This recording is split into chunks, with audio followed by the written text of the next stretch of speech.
Hello everyone and welcome back to my daily blog. তো চলে আসলাম আবারও আরেকটি নতুন ভিডিও নিয়ে। তো বেরিয়ে পড়েছিলাম শ্যুটে, তাই ছোট্ট করে একটা ব্লগ বানিয়ে নিলাম এবং আশা করছি তোমরা একটু শেষ পর্যন্ত ধৈর্য ধরে দেখবে।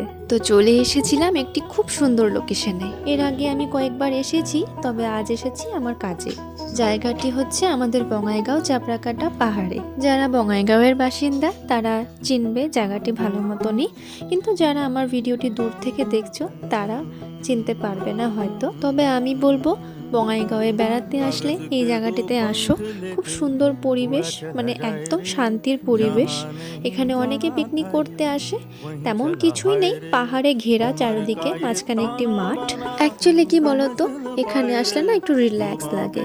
জানি না কার কেমন লাগে, বাট যারা যারা এসেছো তারা হয়তো আমার সাথে একমত হতে পারবে। তো যাই হোক, দিনটি ছিল খুব সম্ভবত 9 ফেব্রুয়ারি বা 10 ফেব্রুয়ারি, এরকম কিছু একটা হবে। অ্যাকচুয়ালি আমারও মনে নেই, অনেক দিন ধরে গ্যালারিতে পড়েছিল, তো ভাবলাম তোমাদের সাথে তো অনেক দিন ধরে কোনো ব্লগ শেয়ার করা হয় না, তো আজকে এই ব্লগটাই শেয়ার করে দিই। আমি চেষ্টা করছি তোমাদের সাথে ভালো ভালো ভিডিও শেয়ার করার। জানি না কতটা পারছি, তবে চেষ্টা করছি আলাদা আলাদা লোকেশনে গিয়ে তোমাদের সাথে নতুন নতুন ভিডিও শেয়ার করার। আমি এখানকার খুব সম্ভবত দুটোই রিলস পোস্ট করেছিলাম। অ্যাকচুয়ালি দুটো রিলস বানাতেই আমার টাইম লেগে গিয়েছিল 2 ঘন্টার মতো, আর আমার হাতে সেরকম সময় ছিল না। তো কি করব আর বলো, এতটা সময় কেন লাগলো তার জন্য তোমাদের সাথে আমি বিটিএসটাও শেয়ার করে দিলাম। আশা করি বুঝতেই পেরে গেছো। আজকের মতো এখানেই শেষ করলাম ভিডিওটি।